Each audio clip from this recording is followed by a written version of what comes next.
मेरी शादी को 3 साल बीत चुके थे। इन 3 सालों में मैंने बहुत कुछ सीखा और सहा।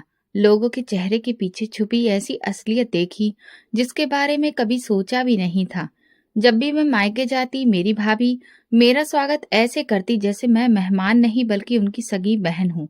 हाथ में चाय का कप, साथ में मेरी पसंद की कुछ चीजें बनाकर रखती। वो मेरी चीजों और मेरे आराम का पूरा ध्यान रखती।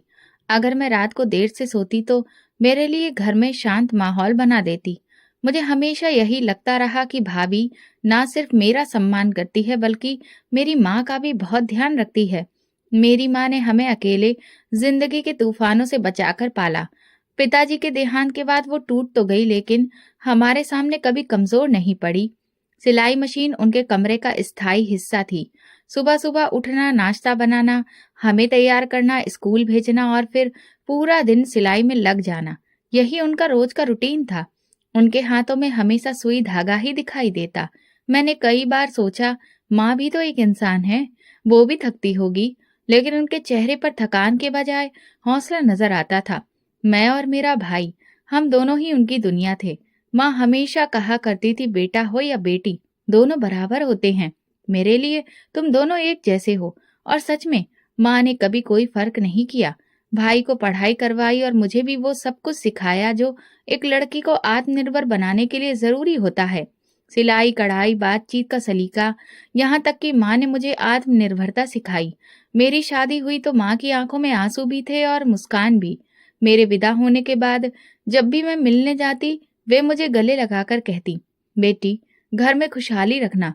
ससुराल में बेटियां फूलों की तरह होती हैं, खुशबू बनकर रहो, कांटा मत बनो। मैं हर बार उनके चरणों में बैठकर उनका हाथ थामती और कहती, माँ, जो कुछ भी हो वो आपकी परवरिश और संस्कारों की वजह से हूँ। भाई ने शादी के तुरंत बाद अपने लिए अलग कमरा बनवाया और भाभी के साथ रहने लगा। भाभी शुरू के दिनों में माँ के साथ बहुत अच्छा व्यवहार करती थी। उन्हें समय पर दवा देना, खाने पीने का ध्यान रखना, उनकी पसंद की चाय बनाना, ये सब भाभी खुशी से करती थी। मुझे लगता रहा कि माँ का बुढ़ापा सुकून से बीतेगा। जब भी मैं आती, भाभी कहती, आप चिंता ना करें, माँ की हम पूरी देखभाल करते हैं। आप बस ससुराल में खुश रहें। और मैं उनकी बातों पर भरोसा करती रही।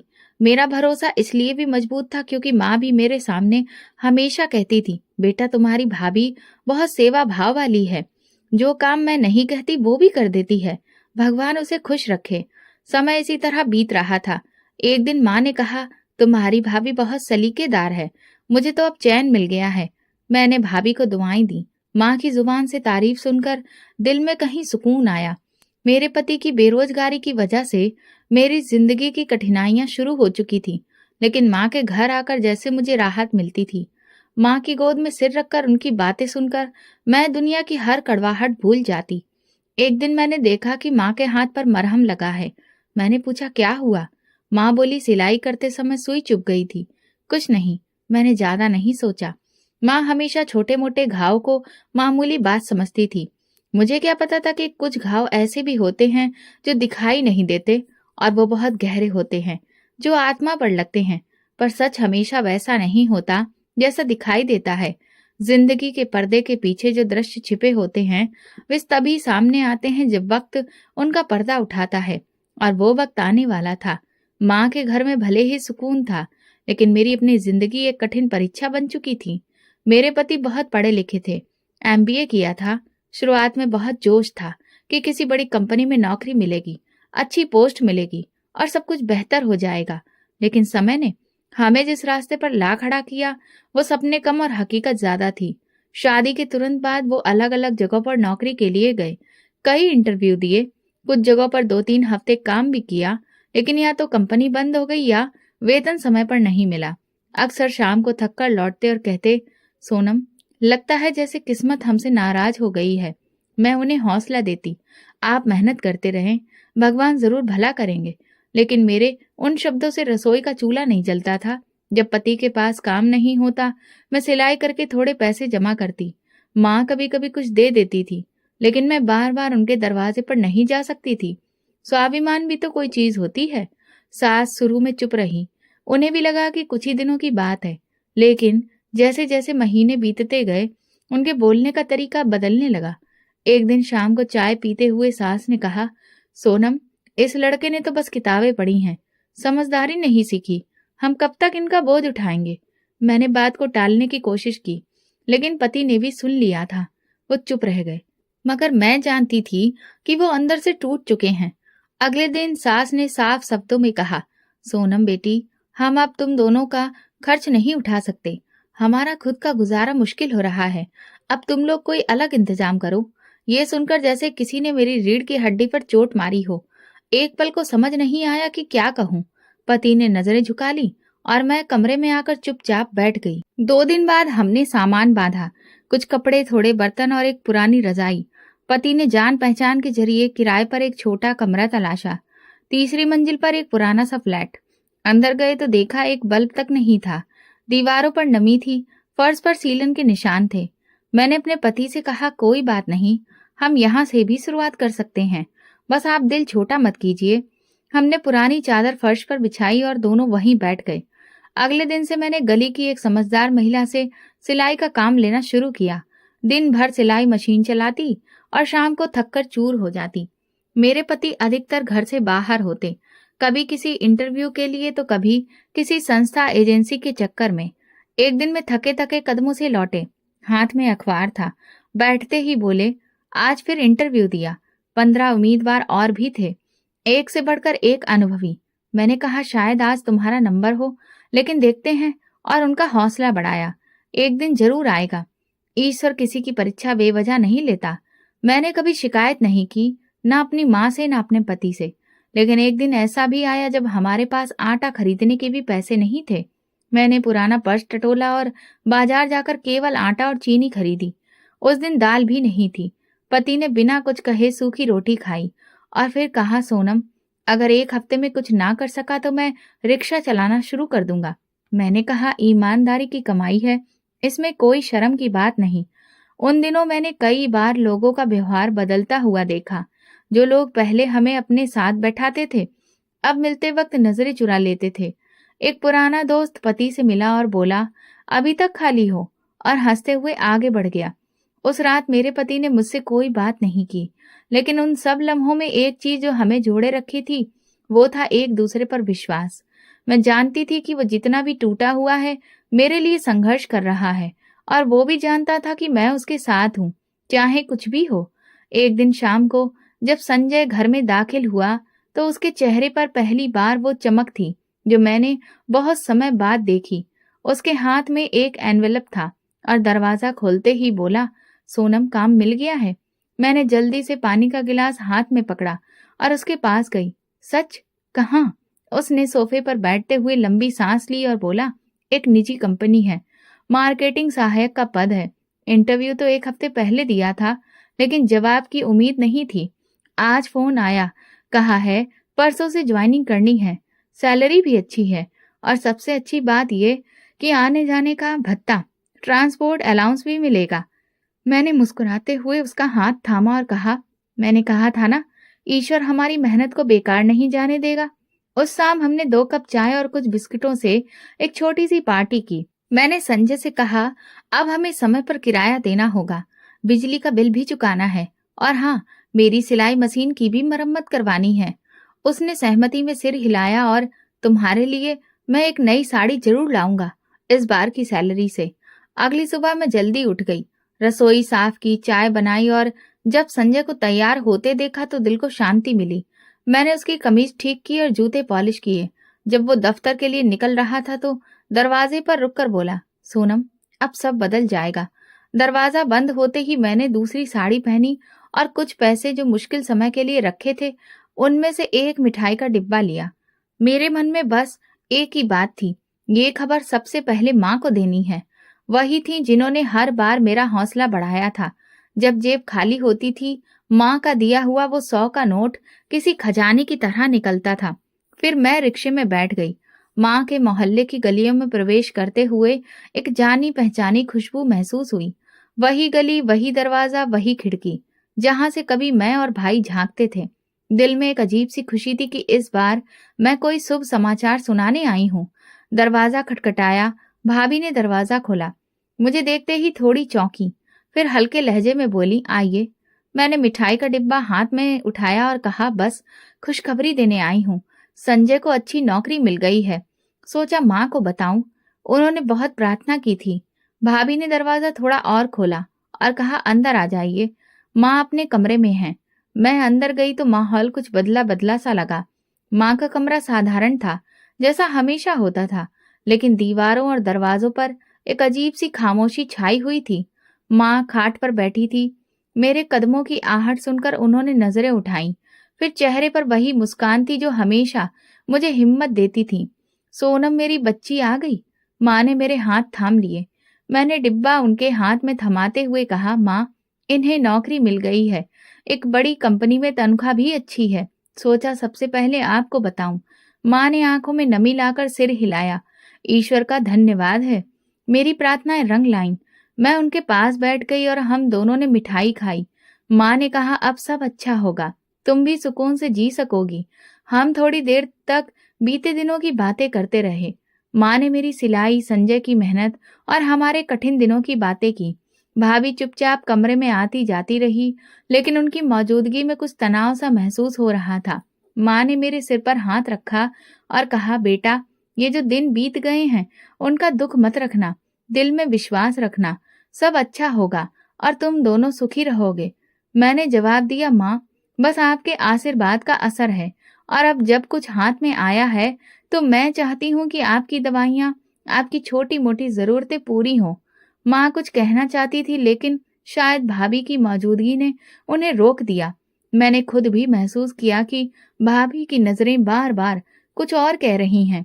मैंने माँ का हाथ पकड़ा और कहा, अब इजाजत दें, शाम को संजय आ जाएगा, उसे सब बताना है। दरवाजे पर आकर मैंने पीछे मुड़कर माँ को देखा। वो अभी तक वहीं चारपाई पर बैठी थी और दरवाजे की ओर देख रही थी। उनकी आंखों में एक चमक थी, शायद खुशी की, शायद वो रोशनी जो एक माँ अपने बच्चे की खुशी में महसूस करती है। मैं दरवाजे से बाहर निकली, लेकिन दिल में एक अजीब सी बेचैनी थी। भाभी की खामोशी, उनकी नजरें और माँ का ठहराव कुछ था जो शब्दों से बाहर था। मैं माँ से मिलकर आई थी और दिल में एक अजीब सा सुकून लेकर लौटी थी। संजय को सब विस्तार से बताया। उसने मुस्कुराकर कहा, चलो अच्छा किया। माँ का आशीर्वाद लेने गई थी। यही आशीर्वाद काम आते हैं जिंदगी में। अगले दिन शाम को माँ का ख्याल फिर दिल में आया। मैंने सोचा कुछ दिनों बाद फिर मिठाई लेकर जाऊंगी। फिर एक दिन ऐसा हुआ, मैं बाजार से गुजर रही थी कि एक छोटे से उपहार पैक पर नजर पड़ी।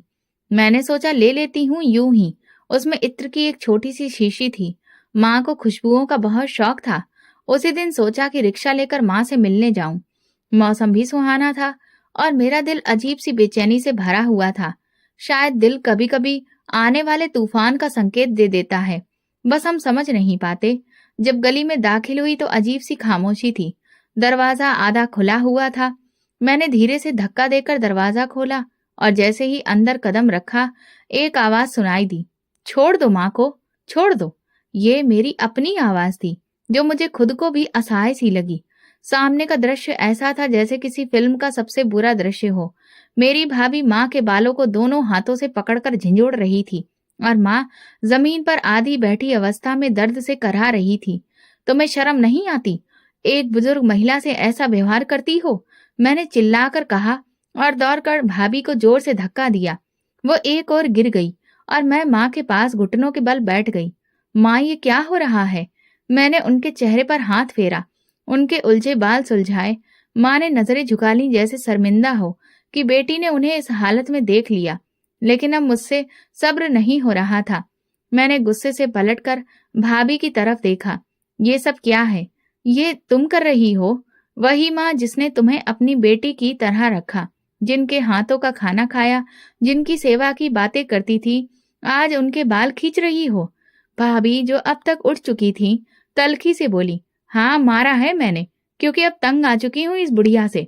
कब तक सहती रहूं? हर बार माँ तुम्हें पैसे दे देती है, जैसे हम कोई होटल चला रहे हो। मैंने माँ की ओर देखा। उन्होंने नजरें चुरा ली। यही बात है, मैंने ठंडे स्वर में कहा। तो तुम्हें इस बात पर आपत्ति है कि माँ अपनी बेटी को कुछ दे देती है? तुम्हें ये बुरा लगता है कि वो मुझसे स्नेह करती है? भाभी ने तिरस्कार से हंसते हुए कहा, ये स्नेह नहीं है, ये तो मूर्खता है। तुम्हें पालने के चक्कर में ये बुढ़िया हमारे घर में बोझ बनकर बैठी है। सच कहूं तो मन करता है कि इसे कहीं बाहर फिकवा दूं। मेरा दिल जैसे सीने से बाहर आने को था। मैंने माँ के कंधों को थामा। माँ, चलिए यहाँ से। अब आप यहाँ एक दिन भी नहीं रहेंगी। जैसे ही दरवाजा खुला, भाई ने भीतर कदम रखा। उसके चेहरे पर साफ घबराहट झलक रही थी। वो सीधे मेरे सामने आकर खड़ा हुआ और माँ की ओर देखा, जो दीवार के पास सहमी हुई खड़ी थी। मैंने आगे बढ़कर कहा, भाई, कम से कम सच जानने की कोशिश तो करें। एक बार मेरी बात तो सुनिए। उसने हाथ के इशारे से मुझे चुप करा दिया। ना मुझे तुम्हारी बात सुननी है और ना किसी सफाई की जरूरत है। बहुत हो गया ये तमाशा। हर दूसरे दिन कोई नया मुद्दा। भाभी पीछे खड़ी थी, चुप, लेकिन ऐसा लग रहा था जैसे उनकी योजना सफल हो चुकी हो। मैंने फिर कहा, सिर्फ इतना सुन लीजिए। माँ पर हाथ उठाया गया है। मैं आपसे कुछ नहीं कह रही, बस न्याय की बात कर रही हूँ। भाई ने तेज स्वर में कहा, न्याय? तुम्हें कोई हक नहीं है हमारे घर के मामलों में दखल अंदाजी करो। अगर माँ को तुम्हारे साथ रहने का इतना ही शौक है तो उन्हें ले जाओ। हमें किसी के सहारे की जरूरत नहीं है। मैंने माँ की ओर देखा। उनकी आंखें आंसुओं से भरी थीं। वो कुछ कहना चाहती थी, लेकिन शायद उनमें बोलने की हिम्मत नहीं बची थी। मैंने भाई की ओर देखा, शायद उसमें कुछ दया जाग जाए, लेकिन वो और भी कठोर स्वर में बोला, ये दरवाजा है, बाहर निकल जाओ। आज के बाद तुम दोनों के लिए इस घर में कोई जगह नहीं है। मैंने माँ का हाथ पकड़ा और उनके पास जाकर प्यार से कहा, चलिए माँ, हमें किसी के घर पर नहीं रहना है। भाई दरवाजे से हट गया और मैंने माँ को धीरे धीरे बाहर ले जाना शुरू किया। हम दोनों ने फिर पीछे मुड़कर नहीं देखा। दरवाजा जोर से बंद हुआ और जो आवाज भीतर से आई वो थी पूरी तरह से रिश्ता खत्म होने की। गली में निकलते ही माँ ने कहा, काश आज तुम्हारे पिता जीवित होते तो ये दिन ना देखना पड़ता।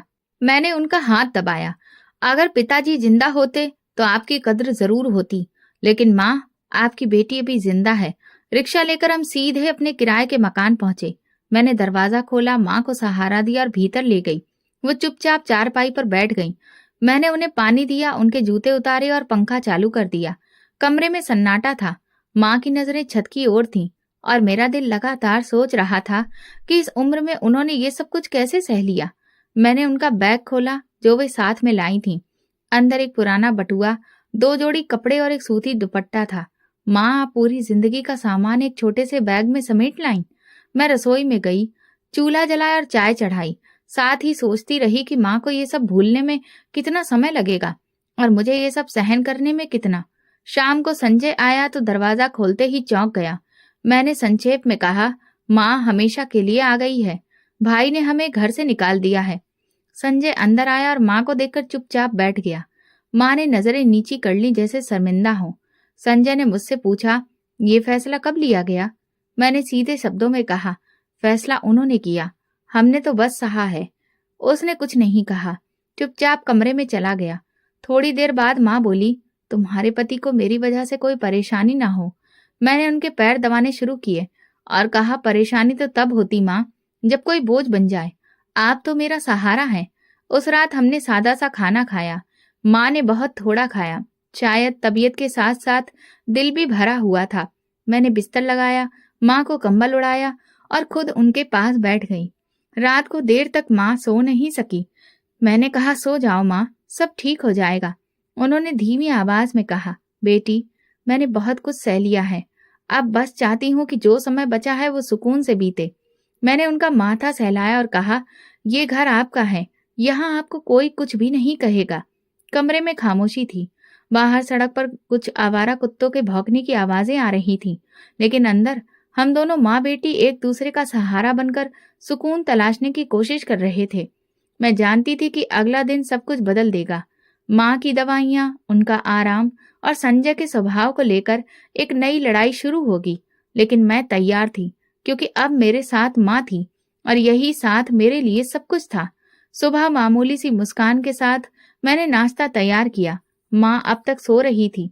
संजय रात को देर से आया था, इसलिए उसे जगाने का मन नहीं हुआ, लेकिन मेरे मन में हल्की चिंता थी। कल जो हुआ उसका असर आज जरूर दिखेगा। संजय की चुप्पी भी कुछ संकेत दे रही थी। रसोई में बर्तन समेटते हुए मैंने सुना, कमरे का दरवाजा खुला। संजय की चप्पलों की आवाज धीरे धीरे मेरी ओर बढ़ रही थी। वह रसोई के दरवाजे पर आकर रुका। मैंने सिर उठाकर हल्की सी मुस्कान दी। चाय दूं? उसने सीधा सवाल किया, ये कब तय हुआ कि तुम्हारी माँ हमारे घर में आकर रहेगी? मैंने चाय का कप ट्रे में रखा और कहा, ये तय नहीं था, मजबूरी थी, तुम्हें सब बताने ही वाली थी, लेकिन रात बहुत हो गई, भाई ने घर से निकाल दिया, वो भी माँ को गाली देकर। मैं उन्हें कैसे छोड़ देती? उसने गहरी सांस ली। देखो, मैं तुम्हारा दुख समझता हूँ, लेकिन मेरी भी सुनो। अभी मेरी नौकरी नई है, साधन सीमित हैं, और ऊपर से ये अचानक आई जिम्मेदारी। मैंने चाहकर ये जिम्मेदारी अपने हाथ में नहीं ली। ये मेरी माँ है। जिंदगी के कठिन समय में उन्होंने मेरा साथ दिया। अब मैं कैसे उन्हें अकेला छोड़ दूं? वो कुर्सी पर बैठते हुए बोला, सोनम, तुम जानती हो मैं तुम्हें कभी मना नहीं करता, लेकिन तुमने मुझसे सलाह तक नहीं ली। मैं उसके सामने बैठ गई। कुछ फैसले बिना सलाह के लेने पड़ते हैं। जब कोई रास्ता ना हो तो दिल की सुननी पड़ती है, और मेरा दिल ये कभी स्वीकार नहीं करता कि मेरी माँ दर दर की ठोकरें खाए। उसने एक घूंट लिया, फिर बोला, मेरी माँ क्या सोचेगी? वो पहले ही समझती है कि तुम मुझ पर हावी हो। अब जब वो सुनेंगी कि मैं तुम्हारी माँ को अपने घर में रख रहा हूँ, तो उनकी प्रतिक्रिया क्या होगी? मैंने गंभीरता से कहा, तुम्हारी माँ को हम समझा सकते हैं, लेकिन क्या ये बात महत्वपूर्ण है कि लोग क्या कहेंगे, या ये कि हम एक बुजुर्ग महिला को छत दे रहे हैं?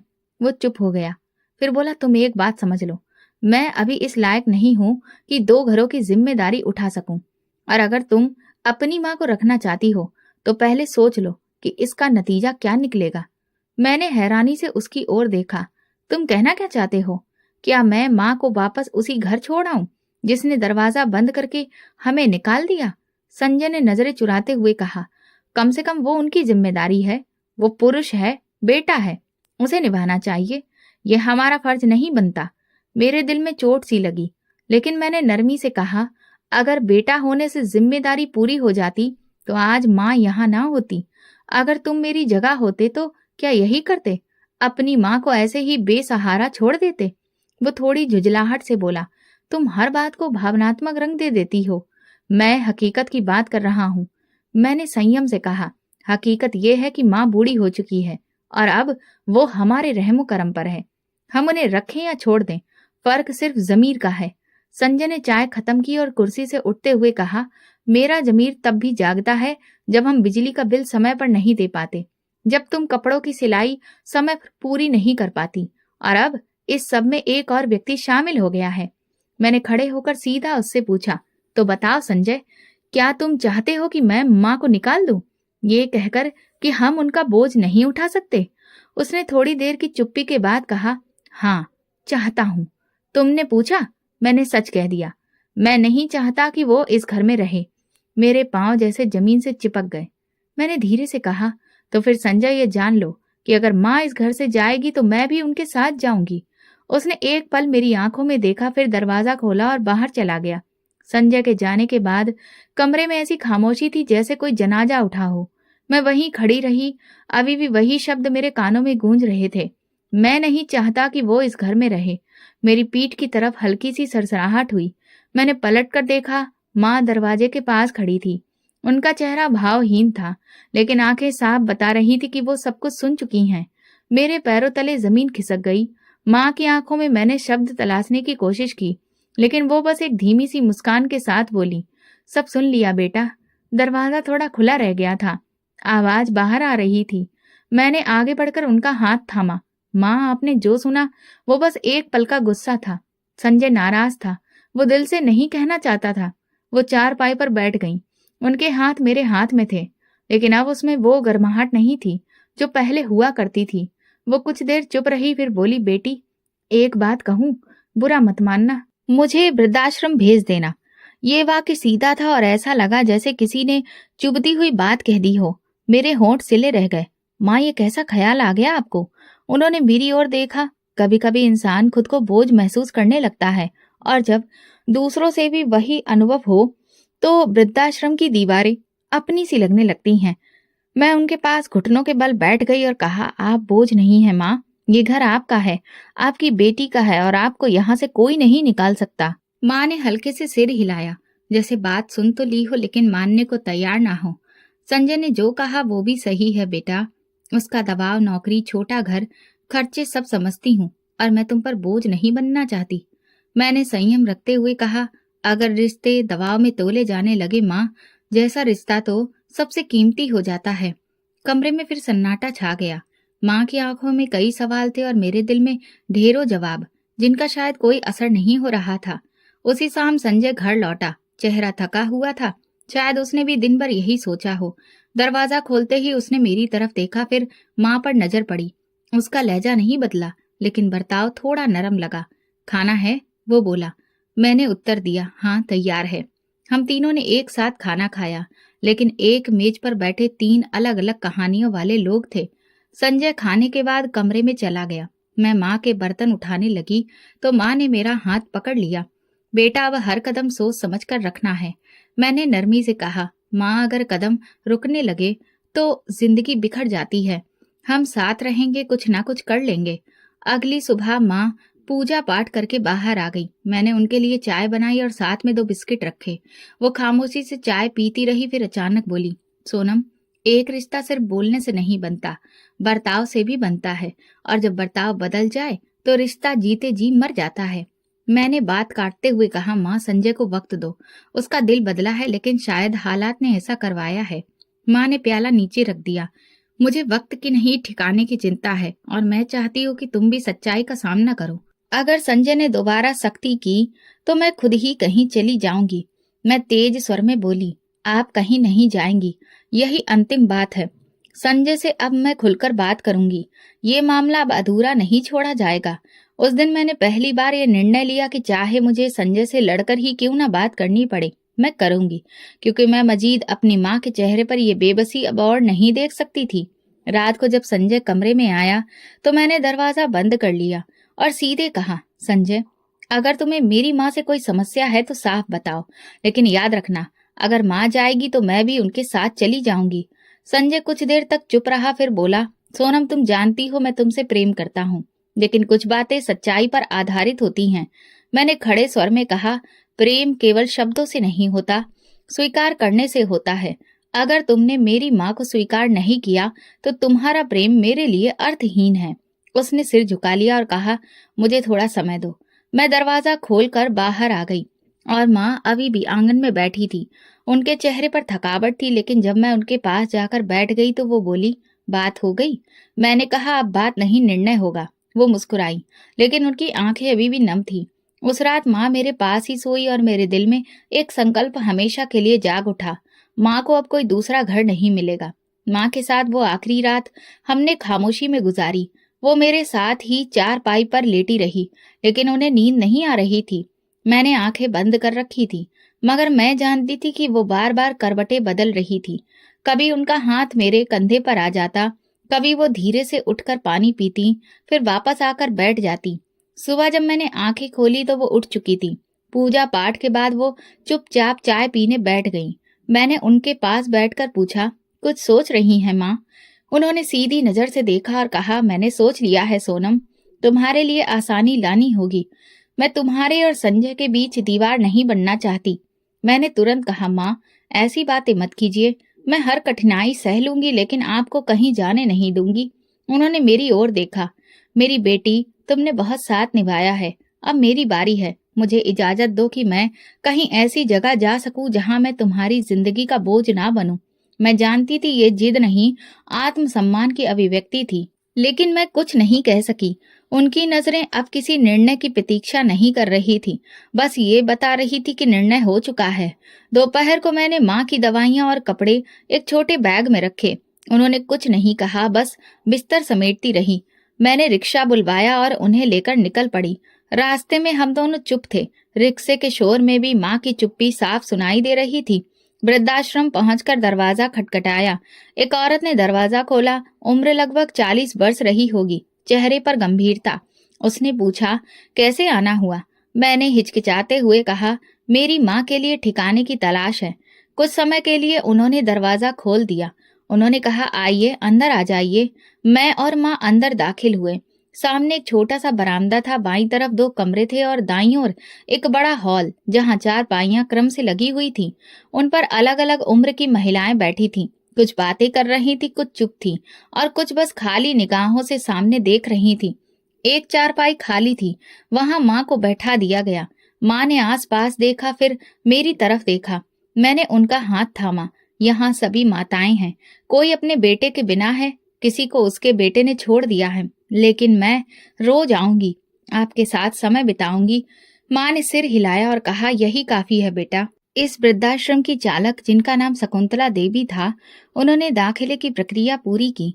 उन्होंने कहा, यहाँ सभी को समान समझा जाता है, समय पर भोजन, दवा, और अगर किसी की तबीयत बिगड़ जाए तो अस्पताल की व्यवस्था भी है।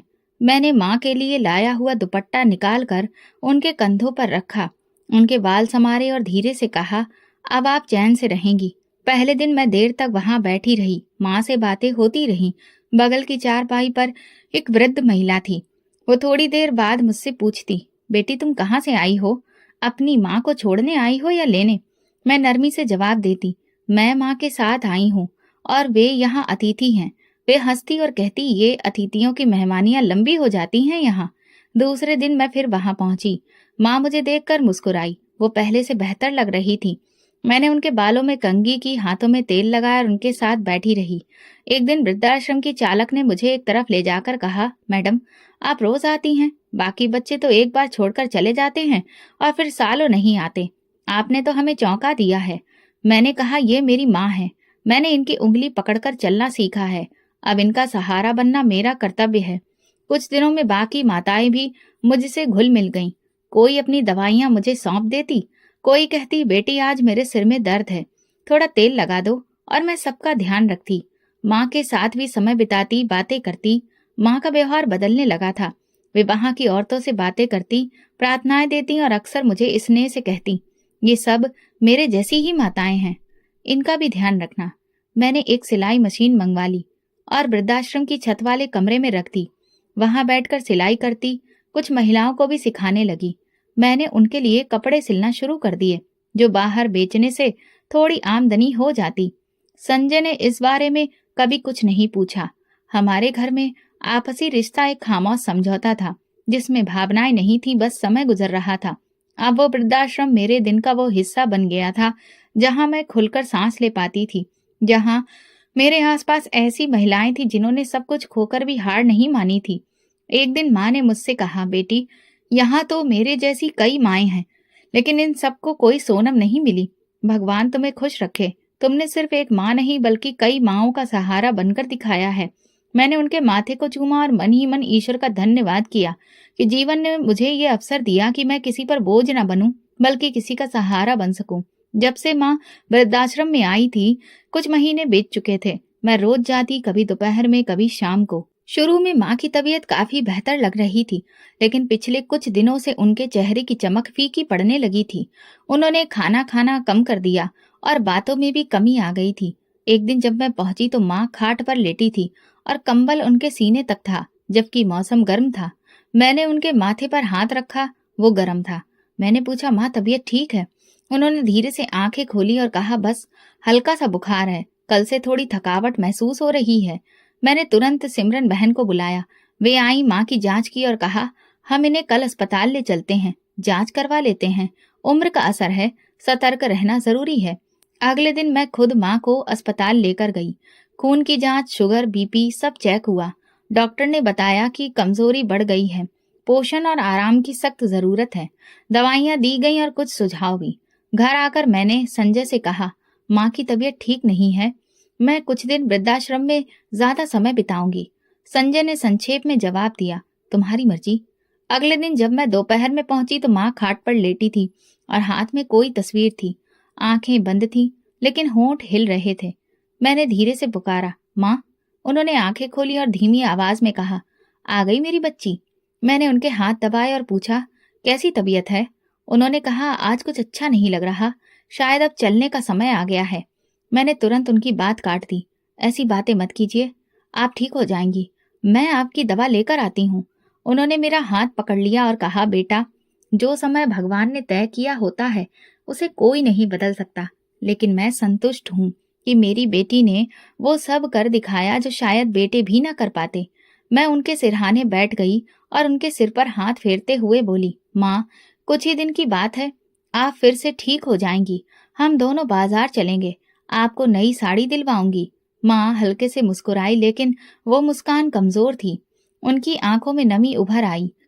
उन्होंने कहा, साड़ी बाद में ले लेना, अभी तो सिर्फ तुम्हें आशीर्वाद दे रही हूँ कि तुम हमेशा सुरक्षित रहो।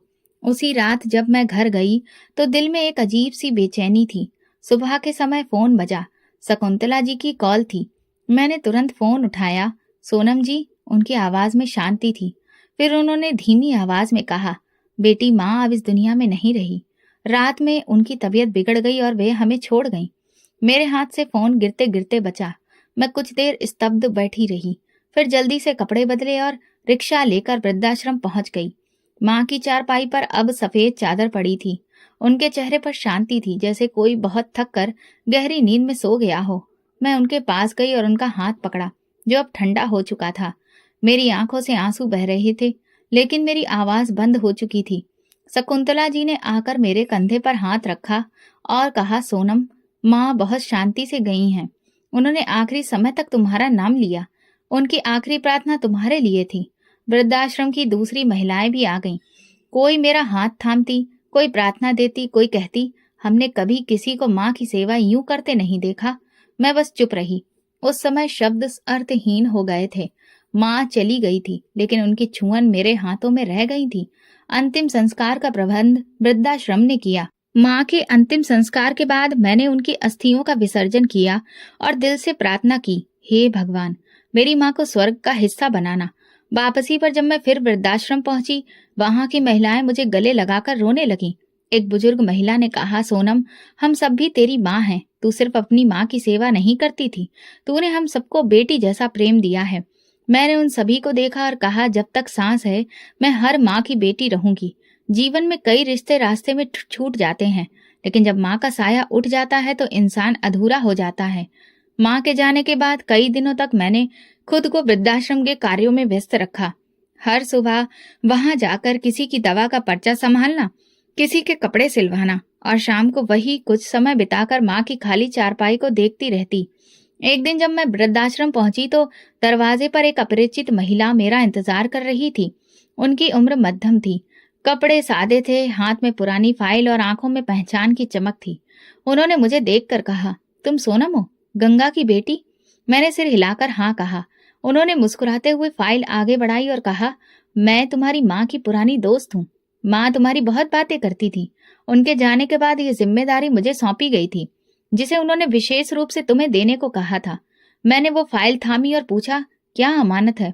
उन्होंने कहा, तुम घर जाकर देख लेना, सब कुछ लिखा है।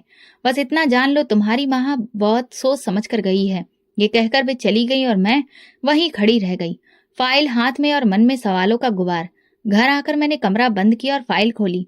अंदर एक रजिस्ट्री के प्रति कुछ पत्र और एक वसीयतनामा था। पहले मैंने रजिस्ट्री देखी। वो नाना के गांव की लगभग 12 एकड़ कृषि भूमि थी, जो माँ के नाम थी।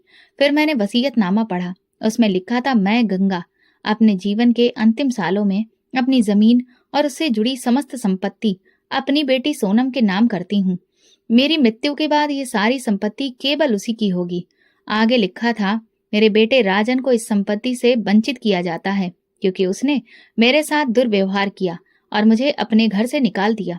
मैं चाहती हूँ कि जिसने मेरे दुख में साथ दिया वही मेरा उत्तराधिकारी बने। मैं निशब्द बैठी रही। आंखों के सामने माँ का चेहरा आ गया, उनकी खामोशी, उनका सब्र, उनका दर्द। उन्होंने कभी इस बात का जिक्र नहीं किया था, ना अपनी संपत्ति का, ना वसीयत का। उन्होंने अपनी जिंदगी में सिर झुकाया और अपनी मृत्यु के बाद भी एक तोहफा दे गई। संजय शाम को आया तो मैंने उसे सब बताया। वो सुनकर कुछ देर खामोश रहा, फिर बोला, तो अब तुम जमीन की मालकिन हो? मैंने हाँ में सिर हिलाया। लेकिन ये जमीन माँ की है, उन्होंने मुझे दी है, इसलिए मैं चाहती हूँ इसका उपयोग भी वैसा हो जैसा वो चाहती थी। संजय ने पूछा, क्या सोचा है तुमने? मैंने जवाब दिया, पहले तो रजिस्ट्री करवाऊंगी, फिर उस जमीन का कुछ हिस्सा बेचकर वृद्धाश्रम में सुधार का काम करवाऊंगी माँ के नाम से, और कुछ पैसों से अपनी सिलाई फैक्ट्री को आगे बढ़ाऊंगी। माँ ने जो बीज बोया था, मैं उसे एक वृक्ष बनाना चाहती हूँ। अगले दिन मैं वकील के पास गई, रजिस्ट्रेशन की प्रक्रिया की जानकारी ली और सब कुछ पूरा किया। गांव के मुखिया से भी संपर्क किया। कुछ हफ्तों में जमीन पूरी तरह से मेरे नाम पर हो चुकी थी। एक दिन संयोग से मैं बाजार में भाई से टकरा गई। वो कुछ खरीदने आया था और मेरी नजर उस पर पड़ी। तो एक पल में सारे रिश्ते मन में उभर आए। उसने मुझे देखा और एक पल के लिए नजरें झुका ली। मैं आगे बढ़ी और कहा, नमस्ते भाई। उसने झिझकते हुए जवाब दिया, नमस्ते। आप यहाँ? मैंने कहा, हाँ, कुछ जरूरी काम था। और आप? सब ठीक? उसने सिर हिलाया। हाँ, बस गुजर बसर हो रही है। फिर उसने एक सवाल कर ही लिया, सुना है माँ ने सारी संपत्ति तुम्हारे नाम कर दी? मैंने शांतिपूर्वक उत्तर दिया, हाँ, उन्होंने अपनी वसीयत में सब कुछ मेरे नाम कर दिया था। वो चुप हो गया। फिर बोला, हमसे गलती हुई। मैंने हालात समझे, लेकिन कहा, शायद अब देर हो चुकी है। कुछ चीजों की कीमत समय पर चुकानी पड़ती है, वरना वो हाथ से निकल जाती है। वो कुछ कहना चाहता था, लेकिन मैंने विदा ली। अलविदा भाई। जब मैं घर लौटी तो दिल में एक अजीब सा एहसास था। न खुशी थी, न गम, बस एक खालीपन था जो माँ की वसीयत ने और गहरा कर दिया था। जमीन मेरे नाम हो चुकी थी और मैंने पहला कदम वही उठाया जो माँ शायद अपनी जिंदगी में उठाना चाहती थी, लेकिन समय, परिस्थितियों और लोगों ने उन्हें मौका नहीं दिया। वृद्धाश्रम में एक नया हिस्सा बनवाने की योजना तुरंत शुरू कर दी। ये विशेष हिस्सा विशेष रूप से उन बुजुर्ग महिलाओं के लिए था जिन्हें उनके घर वालों ने छोड़ दिया था। मैंने उसका नाम रखा गंगा कक्ष, मेरी माँ के नाम पर।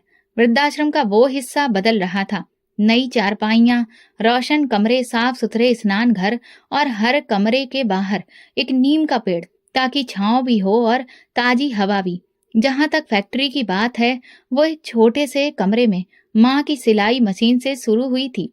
जब मुझे जमीन मिली तो मैंने उस फैक्ट्री को एक व्यवस्थित संस्थान में बदला। नाम रखा गंगा क्रिएशन। वहां मैंने सिलाई, कढ़ाई, बुनाई और छोटी दस्तकारी के काम शुरू कराए। अधिकतर महिलाएं वही थी जिन्हें उनके घरों से निकाल दिया गया था। ये वे थी जिनके पास हुनर तो था, लेकिन अवसर नहीं। रोज सुबह मैं फैक्ट्री जाती, काम देखती, ऑर्डर चेक करती, मजदूरों की बातें सुनती और शाम को वृद्धाश्रम आ जाती। मेरी जिंदगी अब दो हिस्सों में बटी थी, लेकिन सुकून दोनों जगहों से आता था। हर दिन एक नई सफलता, हर चेहरे पर नई उम्मीद। घर के हालात माँ की बदौलत अब बहुत बेहतर हो चुके थे। हम एक अच्छे किराए के घर में रहने लगे थे। पति संजय भी अपने बर्ताव पर बेहद शर्मिंदा था, पर मुझे उससे कोई शिकायत नहीं थी। जब सगा बेटा बदल सकता है तो दामाद का क्या कसूर। कुछ दिन बाद मैं एक धार्मिक संस्था में शामिल हुई थी, जहाँ मेरी फैक्ट्री का स्टॉल भी लगा था। वहीं एक चेहरा अचानक सामने आ गया, जिसे देखे बहुत समय हो गया था। भाई राजन, सादा वस्त्रों में, चेहरे पर पछतावा और आंखों में शर्मिंदगी, मेरी ओर बढ़ते हुए बोला, सोनम। मैंने ठंडे स्वर में जवाब दिया, जी भाई। उसने झिझकते हुए कहा, बस यूं ही आया था, देखने और टहलने के लिए। तुम्हारा नाम देखा तो दिल कुछ महसूस करने लगा। मैंने कहा, आपकी जिंदगी में सच्चाई का समय तो बहुत पहले ही गुजर चुका। अब जो बचा है वो केवल जवाब है। वो चुप हो गया। कुछ पल बाद बोला, सोनम, माँ के जाने के बाद मैं बहुत उदास रहता हूँ। लगता है जैसे सब कुछ खो गया हो। मैंने गहरी नजर से उसे देखा और कहा, जब माँ को घर से निकाला था तब सोचा था कि सिर्फ एक बुरी औरत जा रही है। असल में तुम अपनी जड़ काट रहे थे। जिन माता पिता को छोड़ दिया जाए वही तुम्हें छोड़ देते हैं, और उनके साथ तुम्हारा नसीब भी चला जाता है। उसने धीरे से कहा, मुझे अपनी गलती का एहसास है और शायद यही मेरी सजा है। मैंने उत्तर दिया, सजा समय देता है और समय ही क्षमा करता है। मेरी तरफ से क्षमा है, लेकिन तुम माँ के चरणों की धूल अब दोबारा नहीं पा सकोगे। मैं मुड़कर अपने स्टॉल की ओर चली गई। पीछे से कोई आवाज नहीं आई। मैं जानती थी समय ने उसे सब कुछ सिखा दिया था। वृद्धाश्रम में गंगा आश्रय पूरी तरह से बन चुका था। उसकी एक समापन समारोह रखी गई, जिसमें शहर के प्रमुख लोग आए। मैंने माँ की एक बड़ी तस्वीर बीच की दीवार पर लगवाई और नीचे लिखवाया, जिसने दिया कभी वापस नहीं मांगा, जिसने सहा कभी शिकायत नहीं की। ये उन सबके नाम जिन्होंने अपनी बेटी को दुनिया की सबसे अनमोल विरासत दी, साहस। मैंने चुपचाप उस तस्वीर को देखा। आंखें नम थी, लेकिन दिल मजबूत था। जिंदगी ने मुझे बहुत कुछ दिखाया, लेकिन मेरी माँ ने सिखाया कि दुख से डरना नहीं चाहिए, उसे एक अवसर समझो। और मैंने उस शिक्षा को अपनी पूरी जिंदगी में अपनाया। आज मैं अकेली नहीं थी। मेरा पति था, मेरी फैक्ट्री थी, मेरी माँ की यादें थीं। वो माँ जिन्होंने मुझे बेटी कहा, और वो खुशबू जो सिर्फ एक सच्चे रिश्ते से आती है। माँ की सेवा कभी व्यर्थ नहीं जाती। वो प्रार्थनाओं में छिपी हुई स्वर्ग में होती हैं। जो माता पिता को छोड़ते हैं, भाग्य उनसे स्वयं दूर चला जाता है। इस कहानी का मूल संदेश ये है कि माँ बाप का सम्मान और सेवा जीवन की सबसे बड़ी दौलत है। जो लोग अपने माता-पिता को त्याग देते हैं, वे अपने भाग्य और सुख से भी हाथ धो बैठते हैं। लेकिन जो संतान उनके संस्कारों और सपनों को आगे बढ़ाती है, वो ना सिर्फ समाज में सम्मान पाती है, बल्कि आत्मिक शांति और सच्ची सफलता भी अर्जित करती है। तो दोस्तों, अगर आपको हमारी कहानी पसंद आई हो तो कमेंट करके ज़रूर बताएं। वीडियो को लाइक करें और ज़्यादा से ज़्यादा शेयर करें। अगर आप चैनल पर नए हैं तो सब्सक्राइब जरूर करें और नोटिफिकेशन बेल दबाएं ताकि अगली अपडेट सबसे पहले आपको मिले। धन्यवाद।